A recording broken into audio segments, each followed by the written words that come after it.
hadirlah Roh Kudus di tempat ini dan kuasailah tempat ini Roh Kudus. Setiap ada kuasa kegelapan yang ada di tempat ini ya Tuhan.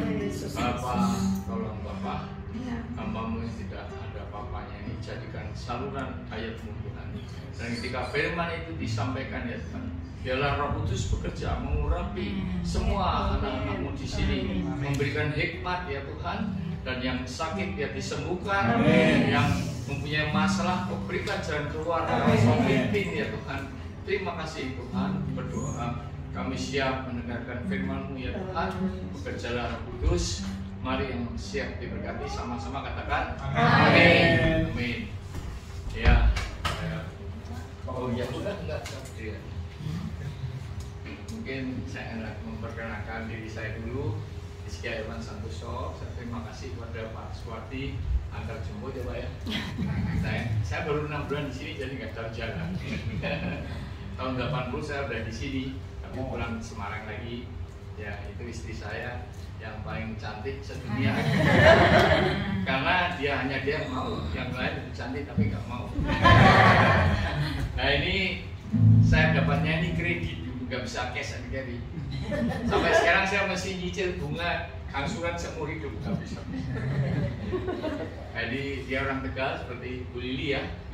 Tapi sama dulu saya ketemu dia itu di Jakarta di Japet, logatnya nggak kayak orang Tegal. Jadi saya ketipu juga tuh. Begitu pulang Tegal, waduh pusing saya. Maning saya kayak kuat, tapi ya udah namanya jodoh ya. Jadi anak saya 3, 1 di Australia, putranya 2, satunya di Cinta Garden, 1, dan yang 1 di Gading Serpong. Sudah 2 tahun menikah tapi belum pengen punya anak, masih pengen punya pacaran, itulah orang sekarang ya. Kalau saya dulu kan langsung nikah, tahun depannya punya anak. Ya, umur 29 saya menikah. Oke, malam ini ya saya terima kasih Pak Suwardi dan juga Pak Tanto dan semua saudara-saudara yang berkenan menerima saya untuk sharing firman di sini. Ya, apa kabar semuanya? Baik, luar biasa. Malam ini saya akan sharing temanya Are you ready? Apakah saudara siap? Ya, yaitu ini karena kedatangan Tuhan Yesus yang kedua turun di awan-awan. Ya. Saya ingin tanya di antara Bapak Ibu yang percaya bahwa keselamatan itu sekali selamat tetap selamat, siapa? Angkat tangan coba. Gak ada. Kalau yang percaya kalau keselamatan bisa hilang, siapa? Enggak ada juga. Jadi terus gimana ini? Saya Pak. Bisa hilang Pak. Bisa hilang. Ya betul bisa hilang. Kenapa bisa hilang? Ya karena ajaran Hyper Grace itu sekali selamat tetap selamat, itu kan Calvinisme ya. Dan juga Hyper Grace itu doktrinnya Tuhan sudah mengampuni dosa kita di masa lalu, masa sekarang, dan yang akan datang ini yang akan datang ini, ya kan? Jadi banyak dari mereka itu yang di Singapura itu Joseph Prince itu sudah 6.000 semuanya. Banyak karena mereka berpikir yang akan datang itu ya diampuni, ya udah mau berzina, mau membunuh, mau menipu, nggak apa-apa karena sudah diampuni. Dan dalam Hypergrace tidak ada mereka minta ampun itu nggak pernah. Yang dibicarakan di bawah Joseph Prince itu hanya perjanjian baru saja, perjanjian lama nggak pernah mereka bicarakan. Ya, jadi kalau ada yang percaya bahwa keselamatan itu bisa hilang, memang disinilah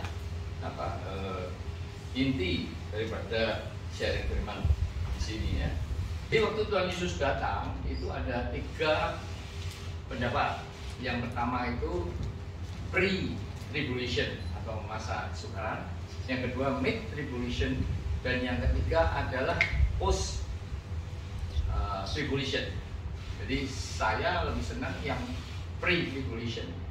Jadi ketika Tuhan Yesus turun di awan, itu yang dibangkitkan pertama adalah orang-orang yang meninggal, orang kudus. Kemudian baru kita, apakah kita diangkat apa tidak, tergantung apakah Tuhan memilih kita untuk diangkat apa enggak. Ya. Kemudian yang tidak diangkat itu akan mengalami masa tribulasi 2 kali 3,5 tahun. Itu sangat susah dan saya tidak akan bicara di sini karena cukup panjang ya. Nah, bagaimana menurut Alkitab? Mungkin kalau ada yang bawa mobile, dibuka Wahyu 3 ayat 5. Wahyu 3 ayat 5. Mungkin ada yang bisa membacakan. Wahyu 3 ayat 5. Ya. Barang siapa menang, ia akan dikenakan pakaian putih yang demikian. Aku tidak akan menghapus namanya dari kitab kehidupan, melainkan aku akan mengaku namanya di hadapan Bapakku dan di hadapan para malaikat. Ya. Barang siapa menang. Menang itu biasanya adalah istilah pertandingan atau permusuhan ya. Menang kita bicara dalam kehidupan, menang dari kehidupan kita yaitu kedagingan maupun hidup duniawi. Ya. Barang siapa menang, ia akan dikenakan pakaian putih. Pakaian putih itu adalah lambang kebenaran, keputusan. Ya. Yang demikian, nah ini aku tidak akan menghapus namanya dari kitab kehidupan. Berarti kalau kita tidak menang, nama kita bisa dihapus dari kitab kehidupan. Alias kita nggak akan bisa masuk surga. Ya. Melainkan aku akan mengaku namanya di hadapan Bapakku dan di hadapan para malaikatnya. Jadi kita kalau menang dalam kehidupan ini sampai garis akhir, maka akan diakui oleh Tuhan Yesus di hadapan Bapa dan malaikatnya. Filipi 2 ayat 12. Ya, Filipi 2 ayat 12. Hai saudara-saudaraku yang kekasih, kamu senantiasa taat. Karena itu tetaplah kerjakan keselamatanmu dengan takut dan gentar. Bukan seperti waktu masih hadir, tetapi terlebih pula sekarang waktu aku tidak hadir. Rasul Paulus menyarankan bahwa kita itu harus taat apapun yang kita alami. Masalah-masalah sakit penyakit, masalah keuangan, masalah pekerjaan, masalah apapun yang kita hadapi, kita harus selalu taat. Ya, harus selalu taat. Ya, saya bukannya mau pamer, saya di proses Tuhan 24 tahun tapi saya tetap taat sehingga saya bisa berdiri di sini. Saya dulu orangnya sombong, ya. Firman-nya nggak tahu. Nah, karena di proses itu akhirnya kesombongan saya, istri saya sudah tahu saya dulu gimana orangnya keras. Ya. Sekarang malah istri saya lebih keras dari saya. Enggak. Ya, karena itu tetaplah kerjakan keselamatanmu. Rasul Paulus sendiri menyarankan kita untuk mengerjakan keselamatanmu dengan takut dan gentar. Jadi kita jangan main-main dengan keselamatan. Kalau kita pegang ayat Efesus 2, 8 dan 9 itu keselamatan itu apa? Karunia. Ya. Bukan karena kebaikan kita, bukan karena pekerjaan kita. Nah, karunia itu kan terserah yang memberi karunia. Ya, apalagi dikatakan bukan karena kebaikan kita. Kalau saudara-saudara kita itu kan sepupu kan dia mesti berbuat baik, ya, sedekah apa segala macam itu berarti karena usaha dia. Tapi kalau kita kan karena anugerah. Ya. Jadi kita mengerjakan keselamatan itu jangan karena saya sudah Tuhan Yesus sudah mati di kayu salib pasti saya diampuni. Belum tentu. Ya kan tadi ada ayatnya kan namanya tidak dihapus dari kitab kehidupan. Ya. Dan demikian juga kita mengerjakan itu jangan kalau ada yang ngawasi kita, gembala kita, ada gembala kita, wah kita taat kelihatannya, tapi setiap saat kapanpun juga kita harus taat kepada Tuhan. Ya.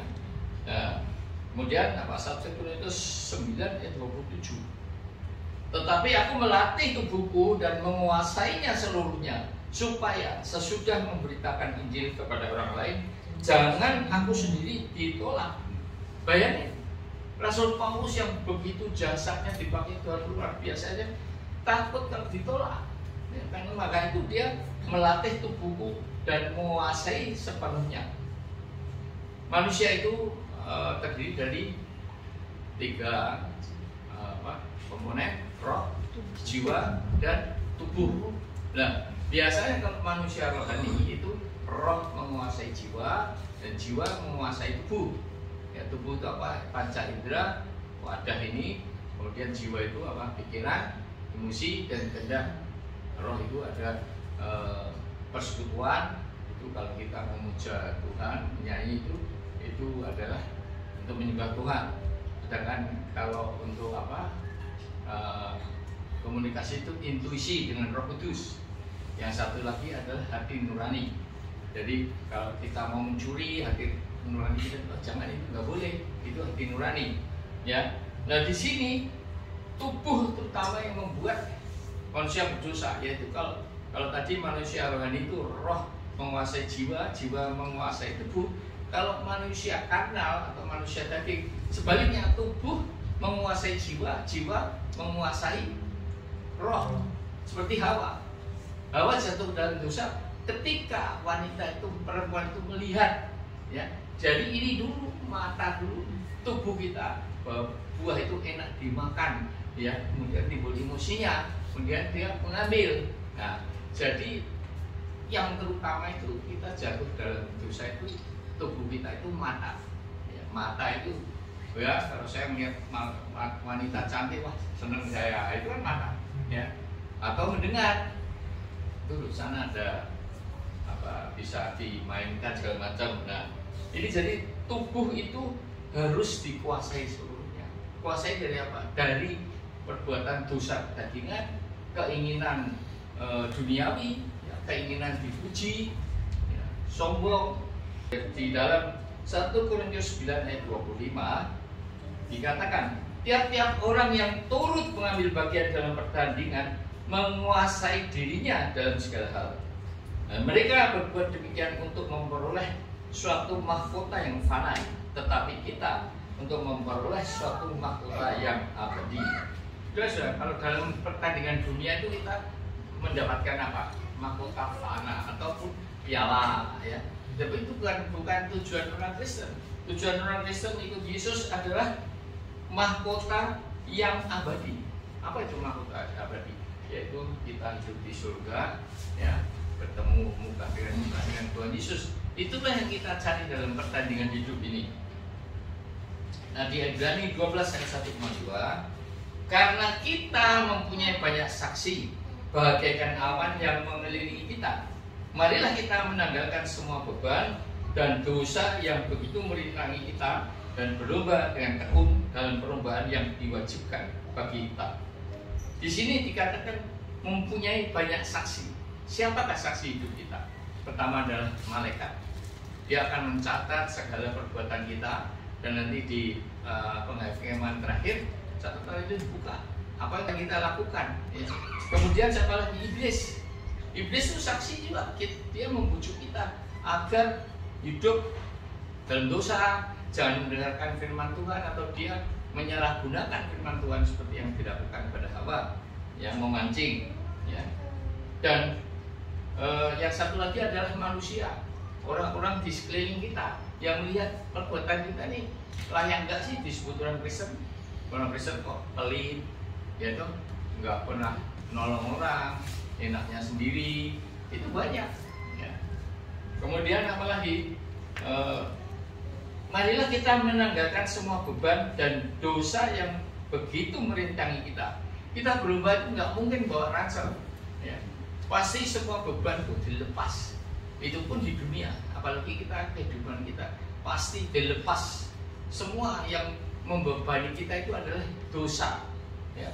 Dosa dan apalagi keinginan-keinginan daging kita itu yang membebani kita dalam pertandingan hidup, yang sehingga kita nggak bisa menang, ya.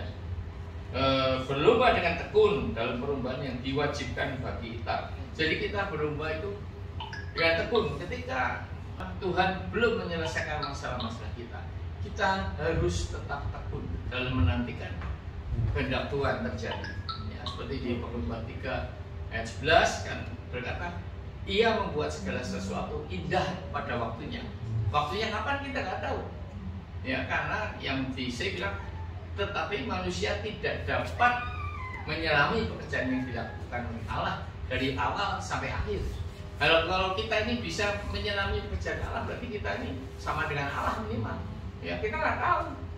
Saya juga nggak tahu bagaimana Allah itu memproses saya sampai kapan, saya nggak tahu. Kalau saya tanya Tuhan, oh nggak tahu lah kapan. Jadi tetap, tapi kita harus tetap di Matius 7 ayat 7 dikatakan apa?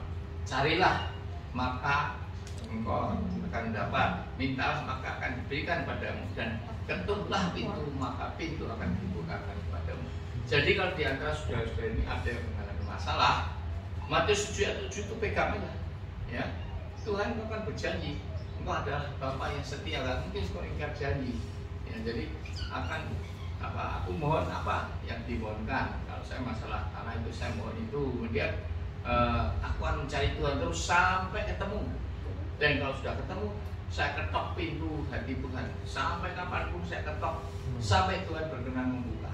Dan kemudian kalau Tuhan sudah membuka, saya akan tersungkur di bawah kaki Tuhan. Saya mohon belas kasihan-Mu Tuhan untuk mengabulkan, untuk menyelesaikan masalah. Ya seperti juga janda. Janda itu yang dengan hakim, ya hakimnya dirocokin, terus hakimnya bawa, ya udahlah dikabulin. Sama, saya juga begitu. Saya terus ketok.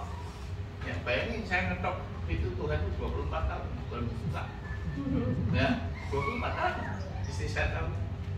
Jadi yang terakhir ini juga sama. Saya mau menjual tanah saya itu sudah 8 bulan tidak laku-laku, tapi ini saudara lakukan. Kalau saya sudah punya masalah yang berat, bangunlah setiap malam jam berapapun bangun. Itu kita mengorbankan waktu tidur kita, doa sama Tuhan, minta kedekatan, minta apa, Roh Kudus pimpin kita terus. Dan itu sampai itu pendeta Johan Loimundong dulu dia bilang miskin, namanya 25 tahun dia berdoa dari jam 12 sampai jam 4. Kalau sudah ada azan dia pergi. Sekarang berkatnya luar biasa, ya. Jadi jangan sampai menyerah. Memang ada pendapat kita serah aja lah. Kalau istri saya begitu, udah berserah aja maunya Tuhan. Kita nggak boleh begitu, harus susah. Ya, kita diberikan usaha yaitu ketekunan tadi. Kita harus tekun, ketok terus pintu Tuhan. Pendeta yang Egi Kusworo, saya tanya, Pak ini gimana? Iya, pokoknya ketok sampai dibuka pintunya dan sampai permohonan doa kita dikabulkan. Kalau kita doa itu kan sebelum berdoa Tuhan sudah tahu kita mau doa apa. Ya, hanya kita meneguhkan lagi. Nah, itu pokoknya kejar aja terus, nggak apa-apa, ya. Dan berserah boleh, apalagi kalau pasrah itu murah bro. Ya, pasrah terus karena Tuhan itu nggak boleh sikap yang gitu. Iya. Tanya Pak Wali tahu atau enggak? Oh nggak tahu ya. Nggak tahu, saya suruh isi saya. Cuma bahasa Jerman itu. Jadi kalau ada punya masalah jangan takut, terus gedor Tuhan. Pagi-pagi jam 1, jam 2 berdoa. Ya, jadi korbankan waktu, kita harus bayar harga, bukannya enak-enakan ya pagi boleh Tuhan itu. Nah itu tidak boleh. Ya, itu yang saya alami ya. Tapi kalau misalnya Bapak Ibu mau ya udah terserah Tuhan dia, ya nggak tahu saya. Ya, tapi itu yang saya alami. Nah, kemudian apa? Jadi yang diwajibkan perubahan bagi kita. Setiap orang ini harus berlomba, bukannya enak-enakan aja. Ya. Karena nanti semuanya itu ada dalam penghakiman terakhir. Ya. Apakah kita sampai garis akhir dengan baik? Ya. Marilah kita melakukannya dengan mata yang tertuju pada Yesus. Jadi ketika kita mengalami masalah, ya udah gantungannya Tuhan Yesus, dari Gusti itulah. Gantungan pokoknya ganduli aja pokoknya. Gandul Gusti ya, bukan dari Gusti. Dari saya mengandul Pak. Jadi itulah sikap yang harus kita miliki. Ini berdasarkan dari pengalaman saya. Ya, kalau enggak, saya udah nyerah dulu. Saya dulu juga mencari pelarian semu. Ya, saya suka nyanyi ke kafe-kafe, minum bir, terus tenis, taruhan, terus segala macam lah. Tapi itu pelarian semu tidak akan memberikan damai, tidak akan memberikan solusi bagi kita. Karena itu bukan yang dikehendaki Tuhan. Ya. Nah ini mata tertuju pada Yesus. Jadi kita harus benar-benar tertuju pada Yesus yang memimpin kita dalam iman dan yang membawa iman kita kepada kesempurnaan. Kita ini harus hidup dalam iman. Ya. Anak saya aja yang laki ini pokoknya ini sudah gaya minyak, tapi kalau belum pegang maunya nggak usah ngomong, itu udah imannya. Ya. Saya percaya ini pasti laku. Nah itu suatu iman. Iman kan belum kelihatan. Kalau sudah kelihatan itu seperti Thomas itu, cucukan jari tangannya baru percaya kalau Yesus. Nah, itu nggak boleh. Kita hidup dalam iman. Iman itu adalah bibit. Ya. Saya mungkin hanya satu-satunya yang punya iman, anak-anak saya segala macam. Kalau belum pegang uangnya nggak usah ngomong, nah itu namanya hidup dalam kelihatan. Ya. Yang dengan mengabaikan kehinaan, tekun memikul salib ganti sukacita yang disediakan bagi Dia yang sekarang duduk di sebelah kanan tahta Allah Bapa. Ya. Jadi iman kita ini akan sempurna jika kita dituntun oleh Yesus dan Roh Kudus, mengabaikan kehinaan. Kalau kita ini punya iman sebagai orang Kristen, sering diejek kan, apa itu Kristen? Saya lihat di apologet itu si Agatha terutama ya, dia sih ngomong Tuhan kok mati, ya kan? Apa Yesus itu Tuhan? Ya, kemudian kalau Agatha sih gampang. Ya, sekarang tunjukkan Allahmu, mujizatnya apa? Kalau banyak itu apa? Ada yang nggak ada. Kalau Tuhan Yesus kan banyak mujizatnya, membangkitkan orang mati segala macam. Itu orang nggak bisa jawab. Apalagi kalau tentang Tritunggal itu, mereka selalu itu Tritunggal, Yesus kok Tuhan kok mati, kok disalib. Yang disalib bukan Yesus tapi Yudas. Nah itu semua ya. Ganti sukacita. Jadi Tuhan Yesus bilang apa? Kalau syarat mengikuti aku adalah sangkal diri, pikul salib, baru mengikut aku. Sangkal diri itu udah berat sekali, ya. Karena apa? Kita ini sulit ya. Kalau mengaku salah aja susah. Kalau saya benar terus, dulu saya sama istri saya gitu, nggak mau ngalah saya pokoknya. Terus saya menang terus. Nah itu kita dirubah semuanya. Jadi ya udah sekarang malah dia marah saya diam aja. Ya jadi memikul salib ganti sukacita yang disediakan bagi Dia yang sekarang duduk di sebelah kanan tahta Allah. Kita tinggal menunggu aja, rumah sudah disediakan di surga ya.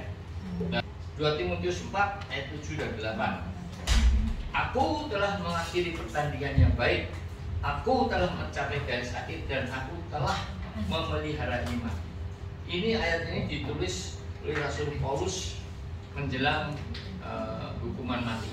Di sini apa? Yang diutamakan adalah aku telah memelihara iman dan aku mengakhiri pertandingan yang baik. Ini banyak ditulis di kuburan-kuburan.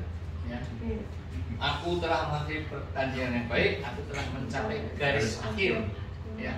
Jadi tujuan kita garis akhir itu harus sampai dengan memelihara iman, yaitu hidup dalam iman seperti yang saya katakan tadi. Nah sekarang telah tersedia bagiku mahkota kebenaran yang akan dikaruniakan kepada oleh Tuhan, Hakim yang adil pada harinya, tetapi bukan hanya kepadaku melainkan juga kepada semua orang yang merindukan kedatangannya. Nah kita yang kita harapkan adalah mahkota kebenaran yang diberikan kepada kita sebagai piala untuk hidup abadi, ya. Dan bukan hanya kepadaku melainkan juga kepada semua orang yang merindukan kedatangannya. Semuanya, saudara-saudara, bapak ibu, semua diberikan ini semua mahkota. Tapi tadi syaratnya ya, merindukan Tuhan dan hidup dalam kebenaran. Ya. Di dalam Matius 11 ayat 11 dikata, aku berkata kepadamu, sesungguhnya di antara mereka yang dilahirkan oleh perempuan tidak pernah tampil seorang yang lebih besar daripada Yohanes si Pembaptis, namun yang terkecil dalam kerajaan surga lebih besar daripadanya. Kenapa? Karena Yohanes itu memang Yohanes Pembaptis dilahirkan untuk membuka jalan bagi Tuhan. Ya, bahkan dia bilang, inilah anak domba Allah yang menyelamatkan dunia, ya, menebus dosa. Tapi di akhir hidupnya, waktu dia di penjara, kok Tuhan Yesus diem aja, saya nggak ditolong. Terus apa benar itu Yesus itu Mesias Tuhan?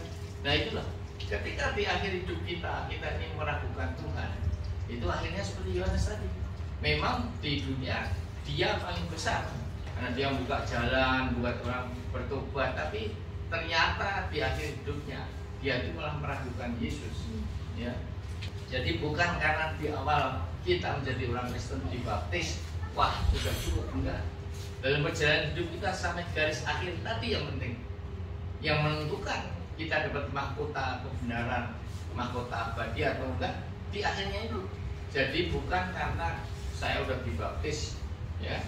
Dan di dalam penghakiman terakhir nanti baca sendiri Matius 5 ayat 31 ayat 46, 31 sampai 46 dikatakan raja itu akan memisahkan domba di kanannya, kambing sebelah kiri. Ya, kambing itu nanti masuk neraka, domba itu dimasukkan ke surga. Nah, saudara dan saya ini termasuk kambing atau domba. Ya. Nah, kemudian juga berkata ada orang yang berkata, Tuhan, bukankah aku menyembuhkan orang sakit dengan namamu, mengusir setan atas namamu? Tapi apa kata Tuhan? Nyalah engkau pembuat kejahatan, aku tidak mengenal engkau. Jadi mungkin kita ini aktif di Kersel, aktif di gereja, menjadi WL, singers, musician, ya, bahkan pendeta. Ya, banyak kan pendeta yang sekarang ini banyak pendeta yang sesat itu, maaf ya, ya mengutamakan jin, ya, punya cuan. Banyak itu, ada pendeta yang pasang taruh 10 juta, orangnya terkenal. Nah ini orang-orang yang gini, kalau kita ini melayani Tuhan ada pamrih, itu Tuhan tidak berkenan. Ya. Kalau kita melayani Tuhan ya sudah, ini karena sebagai ungkapan syukur, itu yang perlu. Saya bersyukur karena sudah diselamatkan Tuhan. Saya bersyukur karena Tuhan memimpin hidup saya, memberkati hidup saya. Itulah ucapan syukur itu yang harus kita sikap, yang harus kita lakukan kepada Tuhan. Ya. Memberi makan orang lapar, memberi minum orang haus, ya, memberikan pakaian pada orang telanjang, merawat orang sakit dan di penjara. Ini adalah suatu tindakan yang nyata kita sebagai orang Kristen. Apakah kita ini mempunyai kasih pada orang-orang yang miskin, ya? Atau kita hanya lihat orang yang kaya aja? Satu penyebab saya nggak mau jadi gembala, saya takut nanti saya itu konsen pada donatur aja, yang duitnya banyak, yang miskin-miskin saya sepelekan. Makanya saya nggak pernah mau ditawari Tuhan, enggak lah, saya mendingan gini aja, nggak ada tanggung jawabnya. Ya, ini berat jadi gembala itu kalau nggak panggilan, ya, kalau nggak benar-benar dipanggil Tuhan, hidupnya banyak mementingkan diri sendiri. Ya. Jadi ini yang harus kita lakukan. Nah, apakah sudah kita lakukan? Saya lagi melihat orang miskin, ya, kita membantu. Ya. Saya juga melihat Muhammad TC itu, ya, kalau ada yang mau membantu, kasihan dia. Yang orang gitu itu di penjara di Ciamis, kan? Bayangkan, bayar harganya sampai kayak gitu, pukuli sampai diberi makanan kotoran manusia segala macam. Ya. Nah, aku berkata kepadamu, sesungguhnya segala sesuatu yang tidak kamu lakukan untuk salah seorang yang paling hina ini, kamu tidak melakukannya juga untuk aku. Itulah peringatan Tuhan Yesus.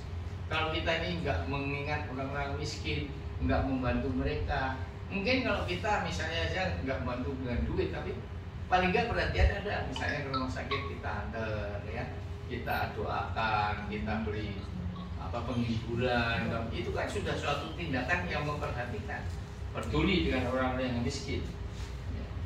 Nah, di 1 Yohanes 3 ayat 9 dikatakan, setiap orang yang lahir dari Allah tidak berbuat dosa lagi, sebab benih ilahi tetap ada di dalam dia, dan ia tidak dapat berbuat dosa karena ia lahir dari Allah. Ya, lahir dari Allah itu ketika kita dibaptis, itu kan dicelupkan ke air, itu berarti kita mati bersama-sama dengan Tuhan Yesus. Ya, ketika diangkat dari air, itu sama dengan kebangkitan Tuhan Yesus. Kita diberi hayat yang baru oleh Allah. Ya, dan di sini bukan hanya itu saja, tetapi harus ada benih ilahi. Benih ilahi itu siapa? Tuhan Yesus. Benih ilahi ada di dalam kita, Yesus hidup di dalam kita, dan Roh Kudus memimpin hidup kita. Karena kita ini nggak mungkin dapat berbuat kudus. Kita kan manusia. Kalau doa saya, Roh Kudus mampukan aku untuk bisa hidup kudus. Ya, karena Tuhan menciptakan kita serupa dengan gambarnya, ya. Jadi kalau Kristus ada di dalam kita, maka kita tidak akan berbuat dosa. Diingatkan oleh Roh Kudus, ini tidak boleh, ya. Nah, sebagai akhirnya dari sharing ini saya akan ceritakan tentang Derek Raymond. Derek Raymond itu pelari Inggris, pada tahun 92 ikut Olimpiade di Barcelona. Dia ikut lari 400 meter. Tapi baru 100 meter, 150 hamstring ini atau di belakang sobek ke gimana, dia jatuh. Semua tim medis mengatakan udah jangan diterusin. Tapi dia bilang, saya disuruh diutus negara untuk sampai ke garis akhir. Jadi dia dengan engkel-engkel tertatih maju. Tapi tiba-tiba ada orang dari penonton datang, bapak-bapak, dia dipapah sampai ke garis akhir, garis finish.